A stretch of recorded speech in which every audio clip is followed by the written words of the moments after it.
Welcome to affairs alchemy. आज 15 जून 2026 है और आज हम 15 जून 2026 के जितने भी करंट अफेयर्स के इंपॉर्टेंट क्वेश्चंस होंगे वो सब आज हम इस वीडियो में डिस्कस करेंगे और उनसे रिलेटेड जितने भी इंपॉर्टेंट फैक्ट्स होंगे वो सब भी मैं आपको इस वीडियो में बताऊंगा। तो वीडियो में लास्ट तक बने रहिएगा। हमारा पहला क्वेश्चन है, हाल ही में आयोजित Mumbai international film festival MIFF 2026 में कितने देशों की फिल्मों का प्रदर्शन किया जाएगा? ऑप्शन ए 36 देश, ऑप्शन बी 42 देश, ऑप्शन सी 46 देश, ऑप्शन डी 56 देश। तो इसका सही आंसर होगा ऑप्शन सी 46 देश, 46 कंट्रीज। तो मुंबई में जो आयोजित MIFF है, मुंबई इंटरनेशनल फिल्म फेस्टिवल है, उसमें 46 कंट्रीज की जो फिल्में होंगी उनको उनका प्रदर्शन किया जाएगा। तो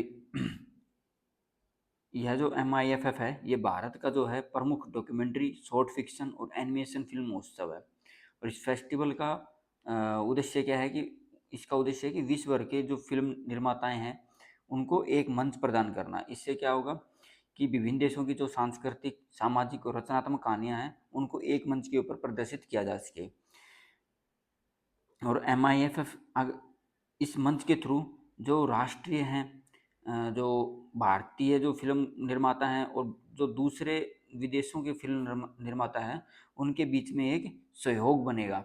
वे एक दूसरे को, उनके बीच की अंडरस्टैंडिंग मजबूत होगी, वे एक दूसरे को जानेंगे, एक दूसरे से अपने विचार साझा करेंगे। तो MIFF जो है उसका आयोजन कौन करता है? उसका आयोजन करता है NFDC। ये क्या है? नेशनल फिल्म डेवलपमेंट कॉरपोरेशन, राष्ट्रीय फिल्म विकास निगम। ये जो आयोजन करता है किसका? MIFF, Mumbai international film festival का। अब मुंबई की बात आई तो मुंबई क्या है? मुंबई भारत की जो है फिल्म कैपिटल है, ऑफ इंडिया है, और ये फाइनेंशियल कैपिटल भी है इंडिया की। मुंबई जो फिल्म कैपिटल तो है, उसके साथ साथ फाइनेंशियल कैपिटल भी है इंडिया की। और जो ये MIFF जो है इसका पहला आयोजन कब हुआ था? मुंबई फिल्म फेस्टिवल जो है, मुंबई इंटरनेशनल फिल्म फेस्टिवल जो है, इसका पहला आयोजन हुआ था 1990 में। तो हमारा अगला तो हमारा अगला क्वेश्चन है, हाल ही में भारत घरेलू विमानन बाजार, डोमेस्टिक एविएशन मार्केट के मामले में दुनिया का कौन सा सबसे बड़ा बाजार बन गया? ऑप्शन ए प्रथम, ऑप्शन बी द्वितीय, ऑप्शन सी तृतीय, ऑप्शन डी चतुर्थ। तो इसका सही आंसर होगा ऑप्शन सी तृतीय, मतलब तीसरा। तो भारत जो है घरेलू विमान बाजार के मामले में तीसरा सबसे बड़ा बाजार बन गया है। यह उपलब्धि कैसे प्राप्त हुई? यह उपलब्धि इसलिए प्राप्त हुई क्योंकि हवाई यात्राओं की मांग ज़्यादा हुई है और गवर्नमेंट ने जो बेहतर कनेक्टिविटी दी है और बहुत से जो विमानन जो अवसंरचना हुई, जिनकी मैन्युफैक्चर हुई, उसके विस्तार से ये परिणाम हुआ है। और इस क्षेत्र में अगर ये जो हम तीसरा जो सबसे बड़ा अ, विमानन बाजार बना है, घरेलू विमान बाजार बना है, इसके पीछे एक जो उड़ान जो स्कीम थी उसका भी हाथ माना जाएगा। उड़ान उड़ान का फुल फॉर्म होगा कि उड़े देश का आम नागरिक। तो इसके तहत क्या हुआ कि जो लोगों को सस्ती टिकटें दी गई, मतलब जो प्राइसेस थे जो फ्लाइट्स के वो कम हुए। तो इससे क्या हुआ कि हवाई जो यात्राओं की जो मांग थी वो बढ़ी और उसका नतीजा हुआ कि भारत जो है घरेलू विमान बाजार के मामले में दुनिया का तीसरा सबसे बड़ा बाजार बन गया है। अब एयरपोर्ट्स की अगर बात करें तो उसको मैनेज कौन करता है? तो इसको मैनेज करता है AAI, airport authority of India. और भारत का जो नागरिक उड्डयन क्षेत्र उसका नियमन, उसको रेगुलेट कौन करता है? उसको करता है DGCA। और भारत का सबसे व्यस्त हवाई अड्डा कौन सा है? IGA, Indira Gandhi airport. IGI airport जो है वो सबसे बेस्ट एयरपोर्ट है भारत का। तो याद रखना, इंडिया जो है, भारत जो है घरेलू विमान बाजार के मामले में दुनिया तीसरा सबसे बड़ा बाजार बन गया है। हमारा अगला क्वेश्चन है, हाल ही में IRDI के पूर्वकालिक सदस्य होल टाइम मेंबर्स के रूप में किसे नियुक्त किया गया है? ऑप्शन ए दिनेश पंत और गिरिजा सुब्रमण्यन, ऑप्शन बी नागराजू और TV Somanathan, option C Sanjay Malhotra और स्वामीनाथन जानकी रमन, ऑप्शन डी अजय सेठ और M राजेश्वर राव। तो इसका सही आंसर होगा ऑप्शन ए दिनेश पंत और गिरिजा सुब्रमण्यन। तो भारत सरकार ने दिनेश पंत और गिरिजा सुब्रमण्यम को भारत बीमा विमा विनियामक और विकास प्राधिकरण IRDAI के पूर्वकालिक सदस्य के रूप में नियुक्त किया है। ये नियुक्तियां क्या है? ये नियुक्तियां बीमा क्षेत्र के नियमन मतलब उसके रेगुलेशन को और उसको उसकी जो डेवलप हो सके और उसको स्ट्रॉन्ग बनाने के उद्देश्य से की गई हैं। RDI क्या है कि ये जो बीमा उद्योग है उसका प्रमुख नियामक है, उसको रेगुलेट करने वाला है IRDI। इसकी फुल फॉर्म क्या होगी? इसकी फुल फॉर्म होगी insurance regulatory and development authority of India. इसकी स्थापना कब हुई थी? इसकी स्थापना हुई थी 1999 में। इसका मुख्यालय कहाँ है? IRDI का इसका मुख्यालय है हैदराबाद, तेलंगाना में। इसका मेन काम क्या है? इसका मेन काम है कि जीवन बीमा हो गया, सामान्य कोई भी बीमा हो, कैसी प्रकार की जो भी इंश्योरेंस है उन सब की निगरानी ये करता है। हमारा अगला क्वेश्चन है, हाल ही में राष्ट्रीय जैव विविधता प्राधिकरण NBA द्वारा पुनर्गठित एग्रो बायोडाइवर्सिटी एक्सपर्ट कमेटी का अध्यक्ष किसे नियुक्त किया गया है? Option A doctor Himanshu Pathak, option B doctor PL Gautam, option C doctor Ashok Kumar Singh, option D doctor Trilochan Mohapatra. तो इसका सही आंसर होगा option D doctor PL Gautam.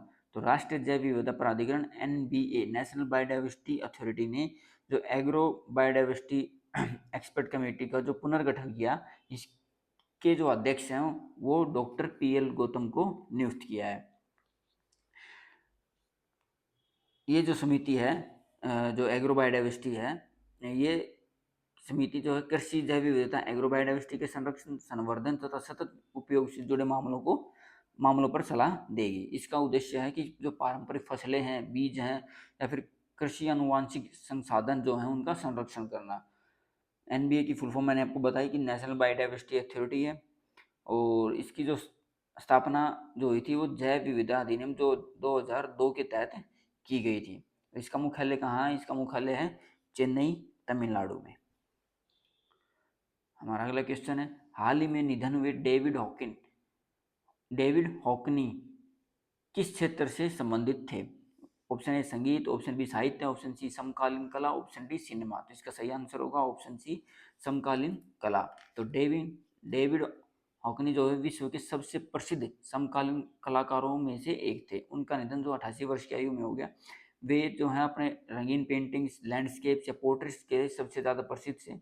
उनकी हॉकनी जो है आधुनिक और समकालीन जो कला जगत के सबसे प्रभावशाली हस्तियों में गिने जाते हैं। उनके निधन को जो है ये दुनिया जो उनके निधन को समकालीन कला के एक युग के अंत के रूप में देख रही है।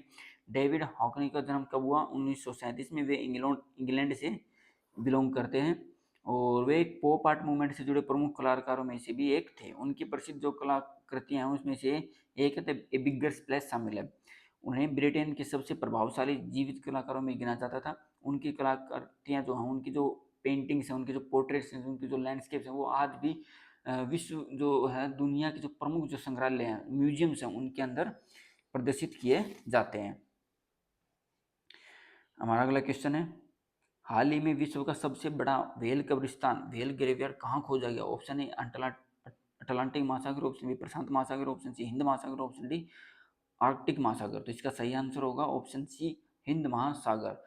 तो वैज्ञानिकों ने हाल ही में हिंद महासागर में जो जो सबसे बड़ा व्हेल कब्रिस्तान है वो खोजा है। इस क्षेत्र में जो बड़ी संख्या में व्हेलों के जो जीवाश्म जो अवशेष हैं, जो रिमेन्स हैं वो पाए गए हैं। शोध के अनुसार यह कब्रिस्तान लगभग 50 वर्ष पुराना माना गया है। जो अब इससे क्या होगा, इससे जो है वो स्टडी की जाएगी इसके ऊपर, तो वो जो 50 साल पुराने जो समुद्र होगा उसकी जानकारी हमें देगा। अब हिंद महासागर जो है विश्व का तीसरा सबसे बड़ा महासागर है। यह एशिया, अफ्रीका और ऑस्ट्रेलिया से घिरा हुआ है। अब थोड़ी व्हेल के बारे में बताता हूँ कि जो व्हेल जो हैं दुनिया के सबसे बड़े स्तनधारी मैमल्स हैं वो, और समुद्री जीवाश्म पृथ्वी के प्राचीन पर्यावरण और जलवायु के अध्ययन में मदद करते हैं। भारत का जो समुद्री अनुसंधान है NIOTO जैसी संस्थाओं द्वारा भी किया जाता है। तो विश्व का सबसे बड़ा व्हेल कब्रिस्तान कहाँ खोजा गया है? हिंद महासागर में। और कितना पुराना है ये 50 लाख वर्ष पुराने बताया जा रहा है। हमारा अगला क्वेश्चन है, हाल ही में जारी ग्लोबल पीस इंडेक्स 2026 में भारत को कौन सा स्थान प्राप्त हुआ? ऑप्शन ए 117वां, ऑप्शन बी 127वां, ऑप्शन सी 137वां, ऑप्शन डी 147वां। तो इसका सही आंसर होगा ऑप्शन बी 127वां, 127th। तो अभी हाल ही में जो है ग्लोबल पीस इंडेक्स जो है जारी किया गया 2026 का, इसके अंदर 160 आउट ऑफ 163 163 देशों में से 127वीं जो रैंक थी वो भारत की थी ग्लोबल पीस इंडेक्स के अंदर। और ये रिपोर्ट कौन जारी करता है? ये रिपोर्ट जारी करता है institute for economic and peace, IEP, institute for economics and peace जो है इसको जारी करता है। इसके अंदर क्या है कि जो ये जो इंस्टीट्यूट है ये देखता है कि उस पार्टी जिस देश के बारे में स्टडी करता है ये, तो उस पार्टिकुलर देश के अंदर कितने मतलब क्या आंतरिक और बाहरी संघर्ष क्या है उसके अंदर, उसकी सुरक्षा कैसी है, और सैन्य जैसी जो मतलब बहुत सी चीज़ें, टोटल 20 ऐसे संकेतक हैं जिसके आधार के ऊपर ये रिपोर्ट तैयार की जाती है।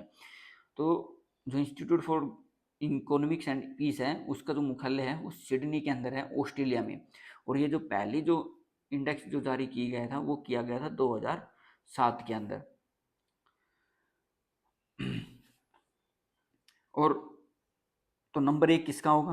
अगर भारत 127वें नंबर पे तो कोई 126वें नंबर पे भी होगा, 125वें पे होगा, तो ऐसे ही नंबर 1 पे कौन है? तो ये नंबर 1 पे है आइसलैंड। आमतौर पर जो है विश्व के सबसे शांतिपूर्ण देशों में आइसलैंड ही शीर्ष स्थान पर रहता है। ये तो है दुनिया के हिसाब से, ये हो गया मतलब पूरे वर्ल्ड वाइड जो है आइसलैंड जो है शीर्ष पे रहेगा नंबर 1 पे। लेकिन साउथ एशिया के अंदर कौन सबसे पीसफुल कंट्री है, सबसे शांतिपूर्ण देश है? वो है भूटान।